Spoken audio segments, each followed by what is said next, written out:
Bonjour et bienvenue sur ma page YouTube La Route du Mariage. Avant tout, je voulais véritablement vous remercier parce qu'on compte aujourd'hui plus de 100 abonnés. Donc merci à vous, que Dieu vous bénisse, bénisse vos mariages que vous êtes déjà mariés ou vos futurs mariages. Pluie de bénédictions sur vous. Merci de m'encourager. Merci par vos messages en privé, vos messages dans les commentaires. Véritablement, merci, merci, merci. Que Dieu vous bénisse. Alors aujourd'hui, on va aborder un thème que j'ai intitulé « La puissance de la parole dans un couple ». Alors avant tout, on va lire un verset biblique que je suis sûre en tant que chrétien, vous avez entendu maintes et maintes fois, mais il est bon de le relire. Je lis Proverbe 18, verset 21. Voici la parole de Dieu. La mort et la vie sont au pouvoir de la langue. Suivant son choix, on mangera ses fruits. Amen.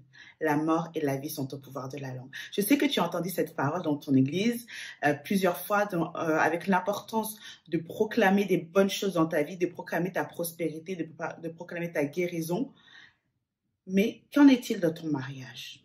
Quelles sont les paroles que tu proclames à ton conjoint ou quelles sont les paroles que tu proclames à propos de ton couple dans ton mariage? C'est le sujet de cette vidéo aujourd'hui.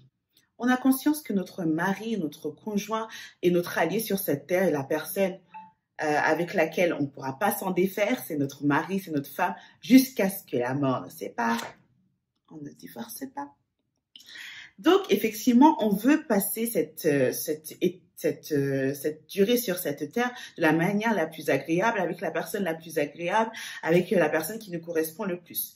Et du coup, on a un peu tendance à relever les choses qui ne vont pas, les choses à améliorer, à relever en fait tous les mauvais points et du coup à voir le verre à moitié vide au lieu de le voir à moitié plein, à voir tous les défauts au lieu de voir toutes les qualités de la personne.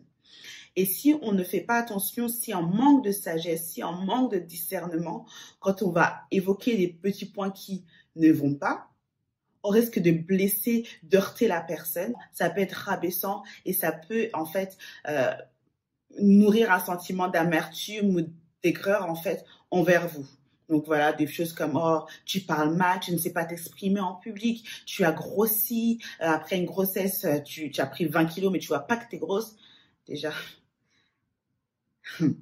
amen.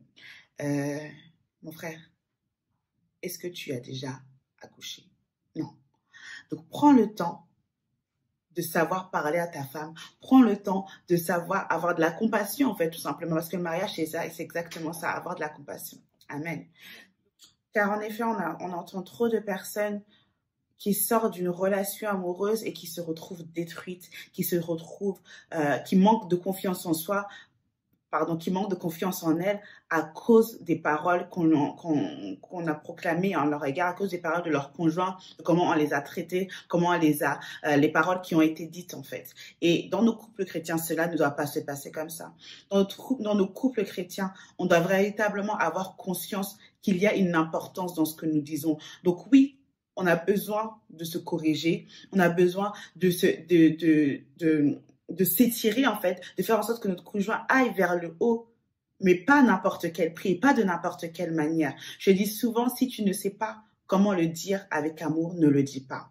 Si tu ne sais pas comment le corriger avec amour, ne le corrige pas. Parce que si tu le corriges de manière de manière agressive ou de manière sans amour tout simplement, ça laisse des séquelles. Il faut véritablement notre conscience. Dans notre couple chrétien, on ne doit pas avoir ces séquelles-là. J'aimerais poser une question à vous les femmes. Est-ce que ton mari se sent honoré? Est-ce que ton mari se sent valorisé dans ton couple? Ou est-ce que tu ne fais que lui rabaisser, tu ne fais que lui dire ce qui ne va pas, tu ne fais que lui dire ce qui n'a pas accompli, aussi bien que quand il sort de la maison, il sort avec tes doutes? Une question à vous mes hommes. Les hommes, pardon, c'est pas mes hommes. Une question à vous les hommes. Est-ce que votre femme se sent valorisée? Est-ce qu'elle se sent aimée? Est-ce qu'elle sait qu'il n'y a que elle? Est-ce que vous la couronnez? Ou est-ce que quand vous sortez, elle se demande « Ah, est-ce qu'il ne va pas, ses yeux ne vont pas glisser sur une autre femme ?» Posons-nous les vraies questions et mettons des actions en fonction. Donc, on va me dire, oui, mais Nancy, ok, je ne sais pas si il ou elle a conscience que je le valorise, etc. Comment faire? Prends le temps de parler. Prends le temps de lui dire, oui, tu es un homme bien, je suis contente d'être ta femme, je suis contente que tu sois mon chef de famille, je suis contente de tout ce que tu as accompli, des sacrifices. Prends le temps de dire à ta femme, tu es une femme extraordinaire, tu es belle, tu es merveilleuse. Oui, c'est vrai, bon, tu as pris quelques kilos, mais je t'aime comme ça. En fait, il faut prendre le temps de dire les choses parce qu'on se dit oui, oh, il sait que, oh, elle sait que, oh, c'est évident si je suis mariée avec elle, elle sait. Mais non, il y a des gens, il y a des couples qui sont véritablement dans l'incertitude et dans le manque de confiance en soi. Donc ça, over, c'est fini. Donc véritablement, édifions nos maris, édifions nos femmes avec amour. C'est le maître mot, avec amour. Prends le temps. Tourne ta phrase 20 fois dans ta bouche avant de dire des choses, avant de faire un reproche ou de dire une critique qui peut blesser. Tourne-la 20 fois dans la bouche. Parce que si tu as été en face de Monsieur le Président ou une personnalité que tu adores ou que tu aimes, tu auras pris le temps de réfléchir à dire à savoir dire les choses pour pas heurter la personne. Alors pourquoi on ne le fait pas avec nos couples? Pourquoi on ne le fait pas avec notre conjoint? Il y a un problème. Donc il faut savoir que tout, comme dit la parole de Dieu, ça porte des fruits. Ce que nous disons porte des fruits. Aujourd'hui, toi et moi, nous devons porter des bons fruits. Nous devons porter des fruits d'amour, de sagesse, de beauté, de joie dans notre couple. Pas des fruits de détresse, de manque de confiance en soi. Non, ce ne sont pas des choses qui doivent arriver dans nos couples. Mais une fois que j'ai dit ça, ce qui est très, très joli, hein, même si tu as bien parlé, le problème, c'est que déjà, monsieur ou madame t'énerve. C'est-à-dire que il y a quelques jours ou il y a quelques temps, elle a fait quelque chose qui t'énerve, tu es encore énervé. En plus, elle rajoute, tu vois qu'il y a quelque chose qui te brûle, tu as envie de lui dire. Et tu sais que si ça sort de ta bouche, là, à cet instant T-là, ça va pas être bon. Tu peux avoir tout l'amour du monde pour cette personne, en fait. Ça va pas être bon. Alors, quand tu vois que tu n'es pas disposé, que c'est pas le bon moment, attends. Attends, décolère d'abord avant de pouvoir dire les choses. Parce que colère sur colère, ça ne mène à rien. Donc, ayons véritablement la sagesse. Franchement, des fois, quand tu sais que c'est quelque chose qui va être difficile à entendre, qui va être difficile à avaler, demande à Dieu de te donner la sagesse. C'est lui qui donne la sagesse. La parole déclare que celui qui manque de sagesse la demande. Qu'on demande la sagesse quand on parle à nos épouses, qu'on parle à nos maris, même quand ils nous énervent au plus haut point. Alléluia. Demande la sagesse de pouvoir lui parler. Amen. Et je voulais aussi aborder un deuxième sujet. Quand on parle des paroles, quand on parle des mots qui sortent de nos bouches, je voulais également aborder le sujet des mensonges. Oui. Alors, quelqu'un me dira, mais dans nos couples chrétiens, il n'y a pas de mensonges. Hey, sinon, il n'y aurait pas autant de divorces. Hein. Ça, c'est clair. Alors, avant tout, mettons-nous d'accord, mettons cas sur table. Les mensonges, les dissimulations de vérité ou de caractère, les phrases du style « Je n'ai pas jugé utile de te dire, donc je ne t'ai pas dit » n'ont pas leur place. N'ont pas leur place dans notre couple. Laissons ça au monde. Nous, on sert le Dieu de la vérité. Amen. Est-ce qu'on est d'accord? Ça n'a pas la place dans nos couples. Soyons honnêtes. Amen. Alors, dans un premier temps, quand on fréquente la personne, quand on chemine avec la personne, c'est-à-dire que c'est le moment où tu veux plaire, tu veux montrer le plus bel aspect de toi-même. Mais faisons-le de manière honnête, d'accord? C'est-à-dire que si tu sais que tu es une personne jalouse et que tu vois que monsieur a une meilleure amie, que tu dis « Ah, je ne le dis pas pour l'instant parce que sinon il va croire que je suis une femme jalouse. » Mais tu trompes qui en fait? Ou tu fais plaisir à qui? Au diable ou à Dieu? Je ne dis pas que tu dois faire une crise de jalousie, mais sois honnête en fait. Dis que tu es jalouse, dis que oui, tu travailles sur toi-même. Si tu ne fais pas de crise de jalousie parce que tu travailles sur toi-même, gloire à Dieu. Mais si tu ne fais pas de crise de jalousie pour attendre le mariage, pour exploser sur ton caractère de jalousie, de possessivité, ou homme ou femme, hein, si tu es radin, si tu ne sais pas t'occuper de la maison, soyons honnêtes en fait. Parce que vaut mieux épouser une personne qui t'épouse pour qui tu es, avec tes défauts et tes qualités, que de te déguiser et de traverser ta personnalité. Après, c'est ces mêmes couples-là qui vont embêter les couples pastoraux en disant « Oui, je me suis trompée sur elle, j'ai pas vu ça sur sa qualité, j'ai pas vu ça sur son comportement, etc. » Mais si en tant que couple chrétien, on reflète Dieu, on reflète pas le monde, on reflète Dieu en fait. Donc Jésus quoi? Jésus est quoi? Le chemin, la vérité et la vie. La vérité, la vérité.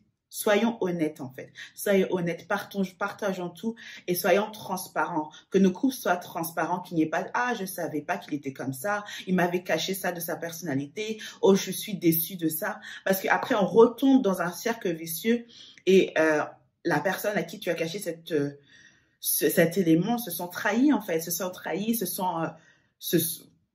trahis. Et quand une personne se sent trahie, ça ramène rien de positif.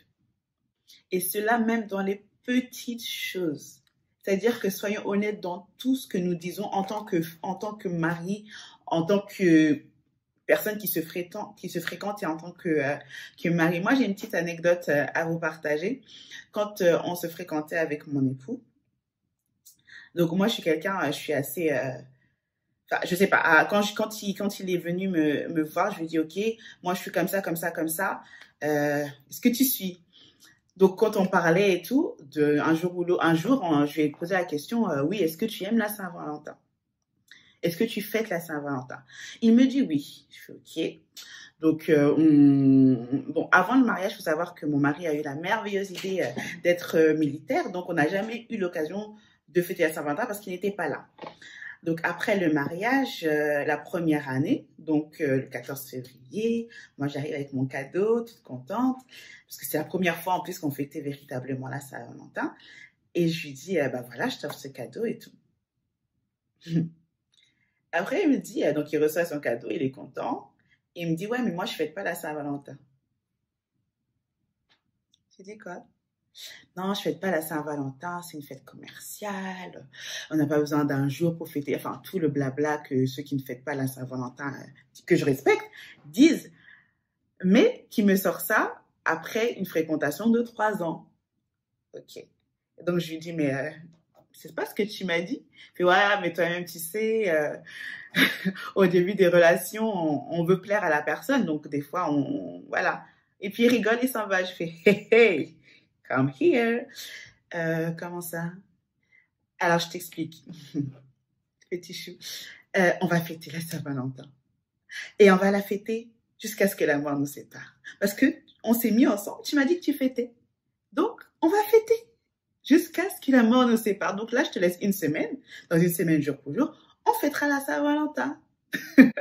Juste ça pour vous dire que arrêtons de nous blaguer en fait. Arrêtons de nous blaguer mutuellement parce que cette personne-là à qui tu mens ou à qui tu divulgues des choses ou à qui tu veux travestir la vérité, c'est cette même personne avec qui tu vas être accroché jusqu'à ce que la mort te sépare d'elle. Donc, soyons honnêtes. Soyons honnêtes, soyons honnêtes, soyons honnêtes. Je ne sais même pas comment le dire autrement, mais soyons nous-mêmes. Arrêtons de nous cacher devant des faux semblants et arrêtons de dire des choses qui vont semer des fruits en fait, puisque là, les fruits du mensonge, c'est quoi? C'est la rancœur, c'est la haine, c'est la jalousie, c'est tout ce qui s'ensuit, tout ce qui est négatif, tout ce qui est amertume. Donc, arrêtons ça et semons de bons fruits dans nos mariages.